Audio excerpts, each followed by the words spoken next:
Viewers, angry protesters are out on the streets of Eastern Libya. Last night, protesters set fire to the buildings of Eastern Libyan government in Benghazi.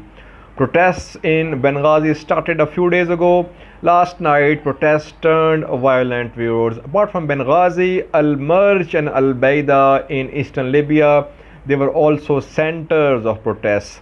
In Al Marj, viewers, there were some reports of a militia opening fire at these protesters.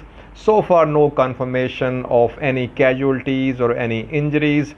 But these three places, Al Marj, Al Bayda, and Benghazi, they were center of protests in Eastern Libya, because people are out on the streets against corruption, mismanagement, and power outages. Viewers, in Western Libya, viewers, we saw protests last month in Tripoli and Sabratha. Then in Southern Libya, in Sabha, we saw protests.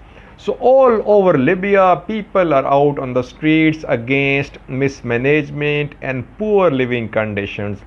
Last month, Fayez Sarraj government of GNA, it imposed curfew in Tripoli, and it said that curfew was imposed to control coronavirus pandemic, but it was actually aimed at controlling these protests in Tripoli.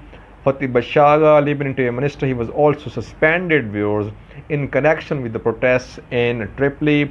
Now in Eastern Libya, where protests have started, and Benghazi is the center of these protests. Because Libyan economy, it is in shambles. I mean, there is oil blockade.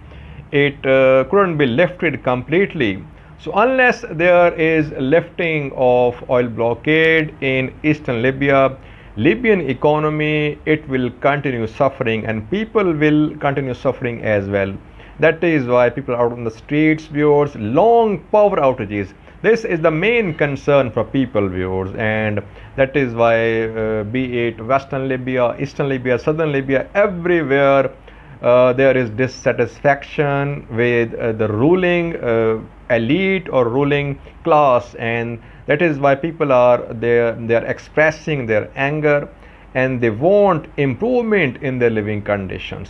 Let's see how these governments in Western and Eastern Libya, they handle these protests. Thanks for watching.